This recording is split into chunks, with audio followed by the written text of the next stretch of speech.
Aspirants, आप सभी का स्वागत है एनालिस्ट आईएएस की यूट्यूब चैनल पे। तो हमारा आज का टॉपिक जो डिस्कशन के लिए है वो है wild life protection act of 1972। हम इससे रिलेटेड सारे चीजें समझेंगे जो एग्जामिनेशन पॉइंट ऑफ व्यू से इंपॉर्टेंट है। Why news wild life protection act 1972 है क्या, इसके साइलेंट फीचर्स क्या हैं, देन इंपॉर्टेंट अमेंडमेंट्स देखेंगे जो शुरुआत से अब तक हुए, रिसेंट 2022 में अमेंडमेंट हुआ था। Then there are different bodies which are constituted under this act, तो हम इनको देखेंगे। then we will see some constitutional provisions which are related to this wildlife and all. After that we will be discussing our today's prelims practice question which is based on this topic. So let's start. Why news? So Wildlife Protection Act of 1972 has completed 51 years since its inception, and in बीते सालों में it has been successful in protecting several endangered species. And this act has also played a very critical role for conserving the country's diverse wildlife. अब wild protection act 1972 के बारे में देखते हैं तो एक लीगल फ्रेमवर्क देता है for the protection of various species of wild animals and plants, management of their habitats, regulation उनका, control of trade in wild life animals, plants and also the products which are made from them. So इन सबका legal framework ये act देता है। It includes provisions for declaring protected areas, और ये government को empower भी करता है ताकि वो मेजर्स ले सके for the conservation and protection of the wild life in our country. It also provides for establishment of wild life advisory board. तो एडवाइजरी बोर्ड है तो ये एडवाइस करता है गवर्नमेंट को वाइल्ड लाइफ रिलेटेड मैटर्स पर। सैलिएंट फीचर्स अगर हम देखेंगे तो ये प्रोहिबिट करता है hunting of any wild animal specified in the schedules. There were six schedules earlier, unless जो उनकी hunting है is carried out under a valid license. Then the act also regulates, ये trade regulate करता है, commerce regulate करता है wildlife में, और जो इनसे generated products हैं, and that is through a system of permits and license. Then ये also it provides for stringent penalties including imprisonment देता है, फाइन्स है for violation of its provisions, including जैसे कि इलीगल हंटिंग होगी, ट्रेड होगा, illegal commercial exploitation of wild life होगा, तो इन सब के लिए पेनल्टीज और इम्प्रिजनमेंट ये सारे एक्ट एम्पावर करता है। This act also provides for establishment of the wild life advisory board to advise the government. Now the act includes provisions for the protection of endangered species, और empower करता है government को to take measures to conserve and protect them. Now ये act जो है it gives the government power to make rules for the implementation of the act, including rules for regulation of trade, commerce, ये हम already discuss कर चुके हैं। और एक चीज और ये देता है, ये it provides for the seizure and forfeiture of the property which is used in commission of offences under the act. And अगर कोई प्रोडक्ट्स वगैरह मिलते हैं सीजर करने के बाद तो ये सब इनको सीज करने की अथॉरिटी देता है। There are 5 protected areas under this wild life protection act. So sanctuaries हैं, नेशनल पार्क प्रोटेक्ट किए जाते हैं, कंजर्वेशन रिजर्व्स हैं, कम्युनिटी रिजर्व्स हैं, tiger reserves are protected under it. Now important amendments हम देखते हैं इस एक्ट के अंदर।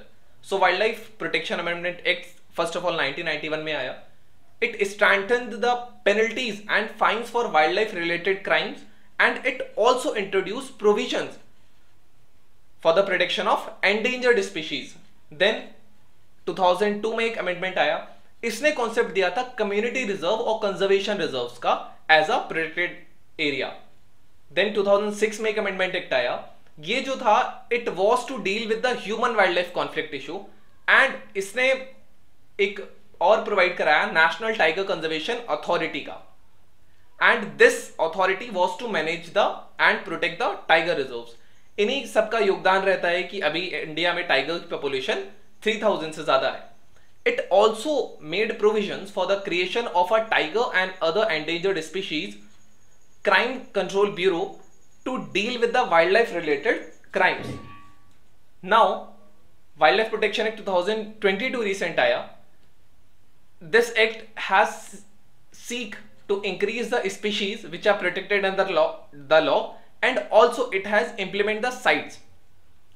Sites it's about the international trading of the wild life flora and fauna, कि उनकी ट्रेडिंग इस हिसाब से हो कि उनके नंबर पर या उनकी एग्जिस्टेंस पर थ्रेट ना आए। This is what things are in sites.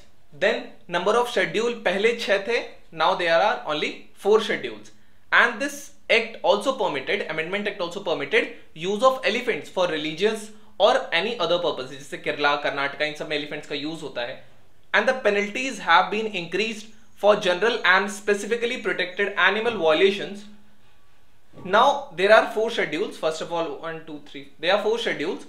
First schedule, it contains the animal species enjoying the highest level of protection, जैसे टाइगर वगैरह हो गया. Then animal species which are subject to lesser degree of protection. Third schedule में protected plant species हैं. और fourth schedule में वो specimens हैं जो साइट्स के अंदर रजिस्टर्ड हैं. साइट्स में 3 अपेंडिक्स होती हैं उसके हिसाब से. Now there are some bodies which are constituted through this act. First of all, central zoo authority. ये एस्टैब्लिश हुई थी 1992 में under the ministry of environment and forest. इसके जो चेयरपर्सन होते हैं वो minister of environment and forest and climate change है. ये रिकॉग्नाइज या डी रिकॉग्नाइज करता है जूस को इंडिया में और बेसिक स्टैंडर्ड्स मैंडेट करता है एनिमल्स के लिए जू में और इवेल्युएट करता है, फंक्शनिंग देखता है. ये सारी चीजें इस अथॉरिटी का है. Then there was another authority, national tiger conservation authority, and ये एस्टैब्लिश हुई थी 2005 में under this wild life protection act of 1972. Chairperson इसके जो होते हैं वो minister of environment, forest and climate change होते हैं. And this act has been mandated to strengthen the tiger conservation in India by accessing various conservation programs over there. It also provided recommendations. Now third is the Wildlife Crime Control Bureau. ये एक statutory body है और 2006 में establish हुई थी under the ministry of environment, forest and climate change. इसका जो headquarter है it is in new Delhi. And इसका जो टास्क है it is with the collection of the intelligence which is related to organized wildlife crimes activities, and also ये advise करता है government को issues जो wildlife crime से related होते हैं. अब national board of wild life जो है ये एपेक्स बॉडी है for all wild life related matters in India. तो इसके जो चेयरपर्सन होंगे वो प्राइम मिनिस्टर होते हैं. इसके काफी ज्यादा टास्क होते हैं, जैसे पॉलिसी फ्रेम करता है, गवर्नमेंट को एडवाइस करता है कि कैसे प्रमोट किया जाए वाइल्ड लाइफ कंजर्वेशन को, इफेक्टिवली कंट्रोल कैसे किया जाए पोचिंग को, इलीगल ट्रेड वाइल्ड लाइफ में, and also carrying out on environmental impact assessment for various projects and activities on wild life. Now ये it prepares and also publishes a status report at least once in 2 years on the wildlife in the country. So this is what it is. Constitutional provisions अगर हम देखेंगे तो 42nd Amendment Act जो 1976 में आया था, इसने जो forest and protection of wild animals and birds था इसको स्टेट लिस्ट से कॉन्करेंट लिस्ट में कर दिया था. अब ये यूनियन और स्टेट दोनों का सब्जेक्ट होता है.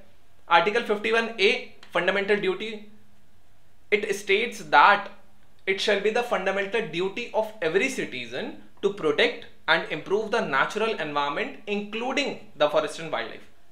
Then article 48A जो TPSP में है, it mandates that the state shall endeavor to protect and improve the environment and also to safeguard the forest and wildlife of the country.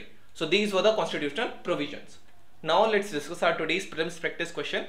So the first question says, which of the following is not an objective of the Wildlife Protection Act of 1972?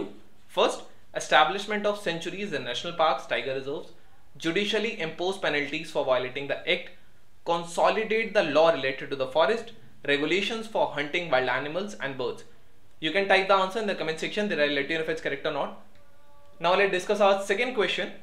So the second question is, according to the Wildlife Protection Act of 1972, which of the following animals cannot be hunted by any person except under some provisions which are provided by law? Ghadial, Indian wild ass or wild buffalo? Select the correct answer using the codes given below. You can type the answer in the comment section, then I'll let you know if it's correct or not. This was all about today's video and session. Thank you. Have a nice day and